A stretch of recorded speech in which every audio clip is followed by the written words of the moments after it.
so many people have their own personal brands and realize how much of a full-time job it is to run their own social media, much less someone else's. So I think since leaving, that time at Harper's Bazaar when you built a lot of relationships forward facing, from brands to celebrities to, you name it. You're now no longer with Harper's Bazaar, and you begin to grow and flourish in a very different way. Yeah. And I think it's, obvious to say that you are definitely an influencer and influential for so many reasons, but you built your own social media following in minutes. And what was that like? What were you thinking? So I would say when I was at Bazaar, I tried to be very careful because one of my jobs was running the Instagram account, and I was never going to let anybody try to tell me that I was putting more effort into my personal Instagram account than the one that I was being paid to run. Right. So, I always was very mindful of this. Running the Instagram account for Bazaar is truly my job, and what I do for myself, that is fun, but that's personal. And I just didn't want it to ever look like I was putting too much effort into it, which was also at times like to my own detriment, because I could have put a lot more energy into it, but it was hard. I had a lot of other things going on.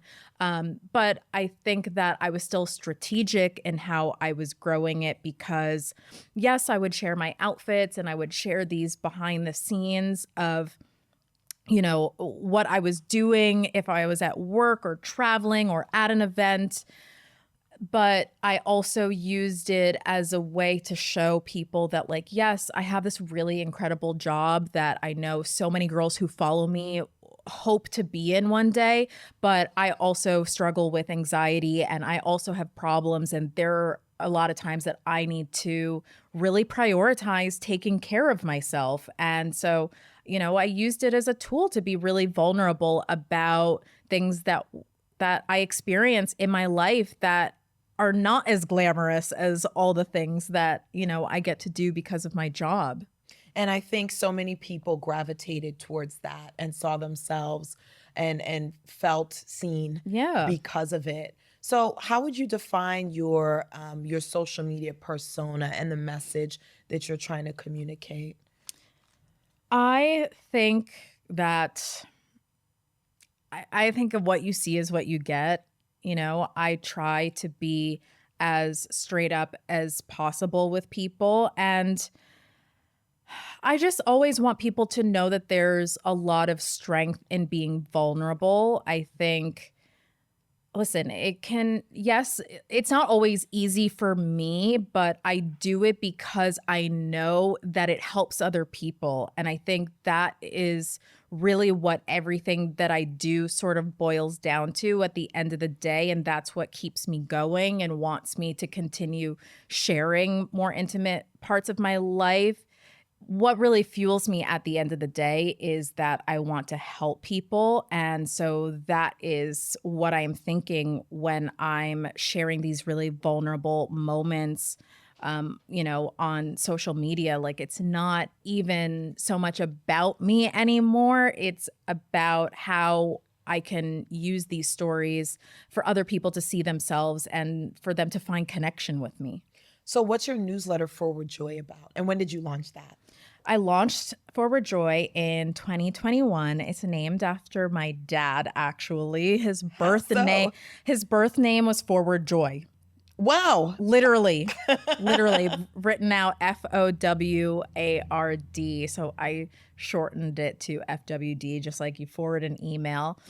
He changed his name when he first came to the US, and he's always felt a little embarrassed by it, but I think it's just actually such a cool name, and this is a cool tidbit.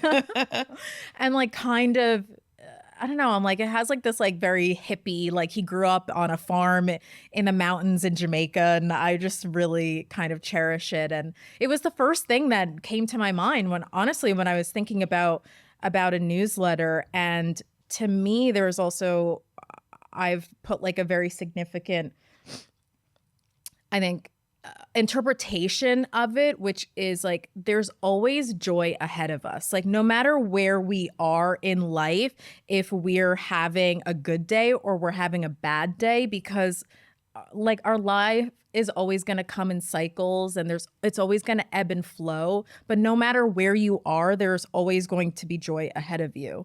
And so I think that is, you know, what I try to focus on in my newsletter. And actually in my first newsletter, I wrote my newsletters are not always actually going to be about joy. That's not necessarily the point of it. I write a lot about really challenging times in my life, and, you know, wondering why I feel like so stressed out about being in a certain work environment or in relationships, or, you know, the stress of being an adult living with your parents during a pandemic.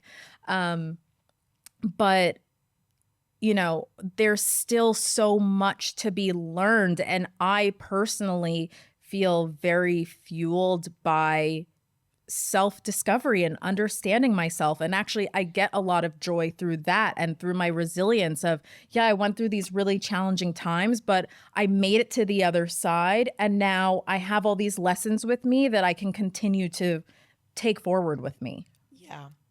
So you just mentioned about moving home. Yes. You know, what was that like? So for those who don't know you, our listeners, explain to them what you're talking about. Yes. So, you know, I quit my job at Bazaar 6 weeks before the pandemic hit. So no one knew what the hell was going on. And of course, lockdown came in mid-March and I was like, okay, I don't have a job. My lease was ending and I was like, okay, there was this like stress of shit. Like I don't really have anything figured out. So I was like, wait, if I go home to my parents' house and I don't have to pay rent, then I don't have to have my life figured out right this second. And I'm very fortunate in that I grew up in Westchester County, just an hour outside the city. So I kind of have the best of both worlds. Like I get to live, especially like during lockdown, I got to live in a house with a yard and have space and go outside and be amongst like the trees and the woods. But I'm also an hour train ride to New York City. So yeah, I've spent the last 3 years being based, you know, at my childhood home. And I love the content, especially when your dad's included. I know. Everyone loves my dad. I always say he is just as cool as he seems online. But here you are today in London. Yes. And what was that like? Or what inspired you to come here? So when I was working at Bazaar, I used to cover London Fashion Week. So I would be here twice a year. And I just made some good friends here and like felt like I was building a little bit of a network. And I think like a lot of Americans, I always kind of like romanticized, you know, the idea of being in Europe. And there was just something about the energy of the city, though, every time I came here, it just felt so nice. And I would always feel like profoundly sad when I had to go home. So actually, right after I left my job at Bazaar, like truly 3 days after my last day in the office, I was actually on a plane and I came to London and I was supposed to be here for about 2.5 months. And I was going to, you know, just like test it out and see if I wanted to be here full time. But I had to come home early because of lockdown. And so I came back last summer and kind of thinking like, okay, I'll spend like, again, like a month or 2 months. We'll see how it goes. And I ended up staying here for 5 months. And, you know, I have the freedom to work from wherever I want. So it just kind of clicked like, okay, well, when I need a break from my parents or I want a break from New York, I can be in London and spend time here. And it's just worked out really well for me, actually. Yeah, you're very comfortable here and you have quite the community, I can tell. And I know personally. So I just want to talk about the transition from basically having your own brand. Now you are an entrepreneur and you are building a business around yourself and your brand. Mm-hmm. So many people, you know, in this day and age have that challenge. It's a full-time job. What has been some of the, you know, the business challenges or things that you've had to, you know, kind of navigate or figure out? Yeah. I mean, that's, as you said, like it is a business. And I am so not business minded in many ways. Like, as I said, I'm a creative, I'm an ideas person.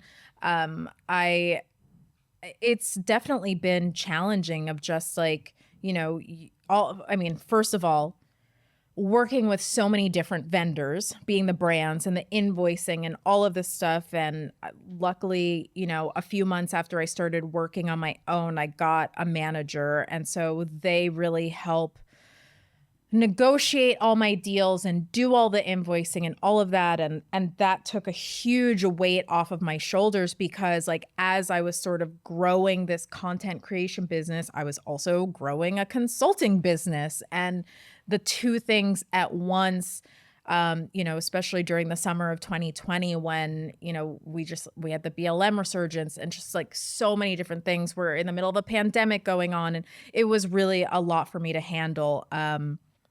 And yeah, figuring out like what are the right opportunities for me.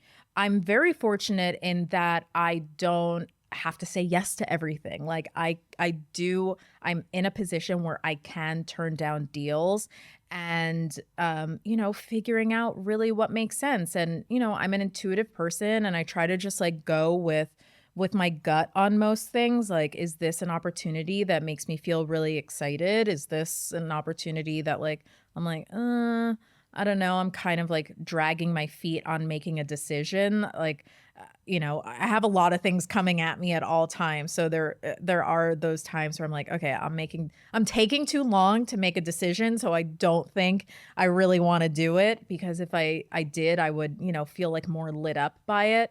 Yeah. And just also like, how do you keep reinventing the wheel? Like there are so many influencers and content creators out there. How do you continue to set yourself apart from everyone else? I remember years ago, before I left my job at Bazaar, and I was talking to another like former editor friend who had gone out on her own. And, we were talking about, whether I could be an influencer after I left Bazaar. And this was probably like 2018. And she was like, you're not going to be able to like, make enough money to support yourself just doing that. So she's like, you want to have a backup plan because like the market is so oversaturated. And that was in 2018. She was saying that to me. So it's like, if the market was oversaturated then, like, what is it now? It's insane. It's highly competitive. But, as I touched upon before, like I feel very much like rooted in a higher purpose. So I don't really let that get to me of like, oh, this person's doing that and this person's doing this. I know where I'm going and what I think feels right for me and the kinds of opportunities that I want to pursue. So I very much like, stay with the blinders on and I just keep moving towards like what feels right for me. But, but at the same time, it's still like, it's a highly, highly competitive industry and it is just not for the weak at heart.